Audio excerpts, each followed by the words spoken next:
Bismillahirrahmanirrahim. Apakah orang-orang yang hanya mencintai ustadznya dari kelompoknya saja dikategorikan mencintai ikatan duniawi, Ustadz? Iya. Bapak, kalau mencintai ustadz itu artinya Bapak loyalitas dan bencinya karena ustadz itu, ini nggak boleh Pak, haram. Iya. Semua orang yang dibenci sama ustadz, antum benci. Semua orang yang dicintai sama ustadznya, antum dicintai. Ini nggak benar. Berarti antum memberikan loyalitas dan permusuhnya bukan karena Allah, tapi karena pribadi orang. Cinta kita kepada seorang ustadz wajar dan bahkan dianjurkan kalau memang ustadz itu seorang yang beriman dan bertakwa. Siapapun dia yang beriman dan bertakwa harus kita cintai, bukan hanya ustadz. Kalau memang ustadz itu punya nilai lebih karena keimanannya, ketakwaannya, keilmuannya, ya kita cintai pun lebih. Ya.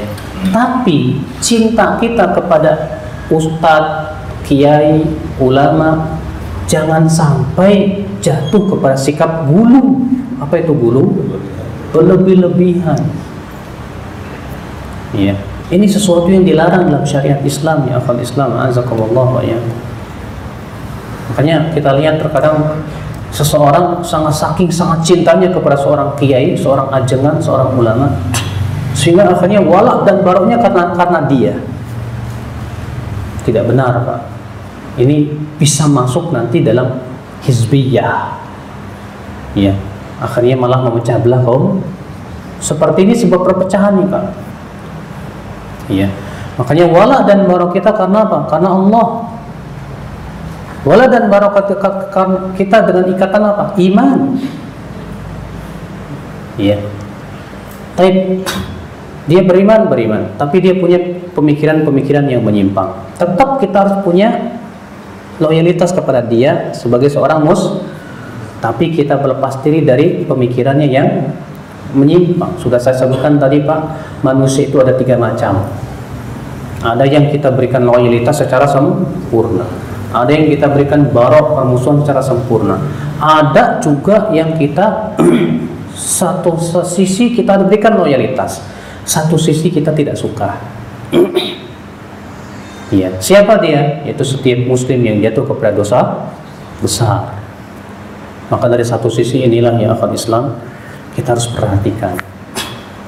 Dia muslim, tapi sayang masih suka berbuat dosa dan yang lainnya. Tapi dia cinta kepada Allah dan Rasulnya.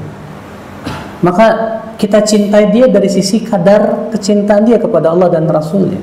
Tapi kita benci dia karena maksiat-maksiat dia. Imam Muslim meriwayatkan dalam sahihnya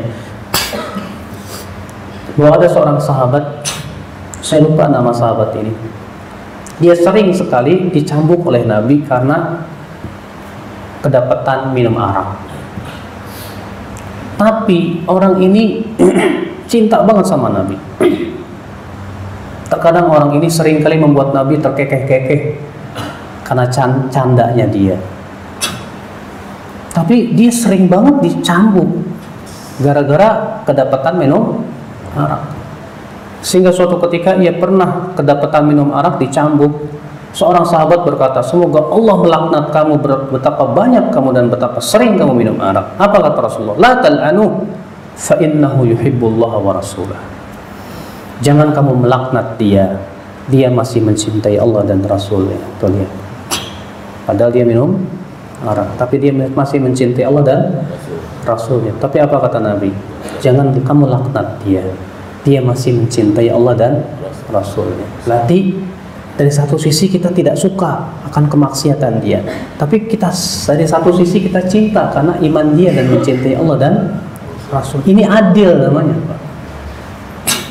Iya, memang agama kita agama adil ya, Islam, anzakumullah ya. Makanya loyalitas kita kepada kaum mukminin pun berbeda-beda. Tentu beda dong. Loyalitas kita kepada orang yang benar-benar beriman, bertakwa, beramal soleh, menjauhi maksiat, dengan orang yang beriman tapi masih berbuat maksiat, beda, harus beda, Pak. Iya. Nah ini ya akal Islam, azakumullah. Jadi mencintai seorang ustadz bagus kalau memang dia ustadznya beriman dan bertakwa, beramal soleh, berilmu. Naam. Tapi ingat, jangan sampai berlebihan. Bahkan jangan sampai mengkultuskannya dia. Kalau sudah sampai kepada derajat mengkultuskan, ini bahaya banget, Pak. Sebab Bapak tahu tidak, Pak? Kesyirikan yang pertama kali muncul di dunia ini gara-gara apa? Kultus. Saking cintanya kepada wali. Kapan munculnya kesyirikan? Di zaman Nabi siapa? Nabi Nuh. Di zaman Nabi Nuh itu ada 5 patung yang disembah. Namanya apa? Wad, Suwa, Yaguth, Ya'uq, Nasr. Siapa 5 orang itu? Orang soleh. Kata Ibnu Abbas ketika menafsirkan firman Allah Subhanahu wa taala, "Wa qalu la tadharunna alihatakum wa la tadharunna wadda wa la suwa'a wa la yaghutha wa ya'uqa wa nasra." Kata beliau, mereka adalah orang-orang saleh yang ketika mereka meninggal dunia, mereka pun kemudian menggambar orang soleh itu karena cinta mereka kepada orang soleh. Dibikin patung-patung dan monumen, lama-lama disembah. Oh Pak, cinta wali bagus, Pak. Mencintai wali itu bagus, wali-wali Allah Subhanahu wa taala. Siapa wali Allah itu, Pak?